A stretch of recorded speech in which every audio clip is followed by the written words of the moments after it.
Welcome to today's episode of The Quick and Dirty Show, the place to be to find real-life weight loss strategies, cooking tips, and mouth-watering inspiration on how to help you lose your weight for the last time. I'm Nat Lockhart, nutrition coach to the stars. I'm excited about today's show because I'm sharing a topic I used to wonder about often in my early 20s and 30s. Mostly as I would eat bowl after bowl of mini wheats for supper, of course. Am I a normal eater? I'd like to be a normal eater, and I know you would too, but what does that even mean? Being a normal eater means you're eating when you're hungry, you're stopping when you've had enough to eat, and you're not obsessing over every morsel of food that passes your lips. Easy, right? It is so easy to get caught up in the outdated diet rules that have our brains plagued with restrictions, rules, and detoxes. No wonder we obsess about everything that we put into our mouth. How would it feel if you could delete those outdated rules and fill your mind with strategies that actually work? Would that be the epitome of freedom? I think so too. I want to share 3 strategies with you that will move you from obsessor to normal eater. And strategy number 1 is listen to your body. I talk about this one a lot. Of the 3 heavy-hitting weight loss behaviors I teach, this one is by far the heaviest hitter. Our bodies are designed to let us know when it's time to eat. It's us who have gone ahead and messed it all up with the latest dieting trends and structured meal plans. We allow a clock to tell us when it's time to eat, letting our minds, rather than our bodies and our bellies, tell us when we're hungry. Well, it's time for a reset.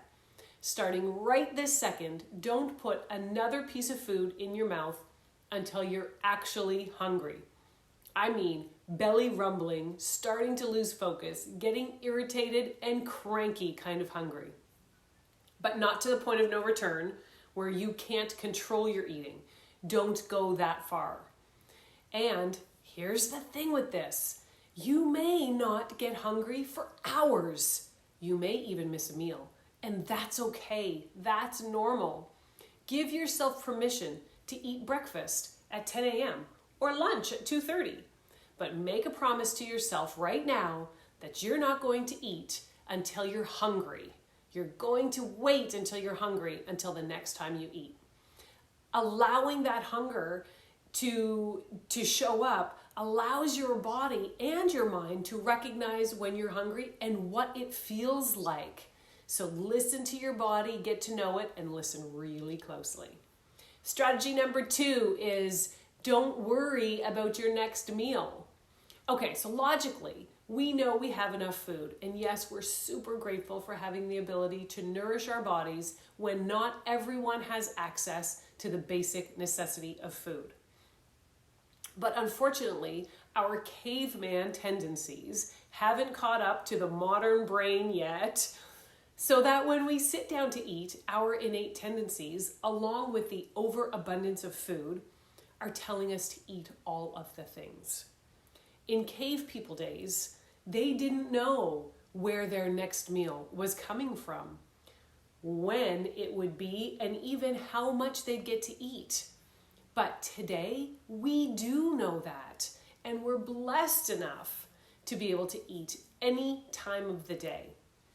Even still, knowing that you're not going to go hungry doesn't stop you from eating a snack midway through the day, just in case you have to work late and you might be hungry. You carry around the what if I get hungry mindset loud and proud, just like you do your favorite bag. I might be hungry later, so I better eat now. Approach it one meal at a time, one snack at a time, and ditch the what if worries. What if I get hungry? But what if you don't? If you find this what if I get hungry mindset difficult to break, and you're continuing to find yourself worrying about when you're going to have your next meal, despite your best efforts, take a breath and remember it's unlikely you're going to go without food for very long. Logically, I know you know this, but it may take daily practice and daily reminders before it sets in fully. The third and final strategy to move from obsessor to normal eater is celebrate your hunger rather than treat it as an emergency. Picture this scenario. You're out running errands around town and it took longer than you thought it would. You arrive home and you're starving. You can't get into the house fast enough. You're elbowing your kids and your partner out of the way, getting to the fridge. You're hungry and it's an emergency. You must eat now. Do you even know what would happen if you didn't eat right away? Your hunger actually goes away. Contrary to what we think, hunger doesn't actually increase.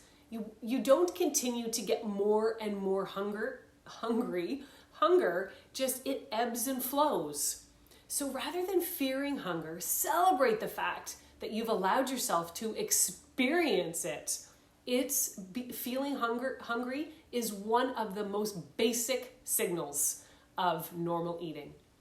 So there's a quick recap to those strategies to move from obsessor to normal eater. Listen to your body, remove the worry out of your next meal, and celebrate hunger rather than treat it as an emergency. If you haven't already, head over to natmarks.ca and sign up for the 20-pound turnaround free video series, where you'll get instant access to the heavy-hitting weight loss behaviors that'll give you the clarity and confidence to reach your goals. Why settle for average when greatness is within your reach? Thank you so much for watching the Q&D show. I will see you next week.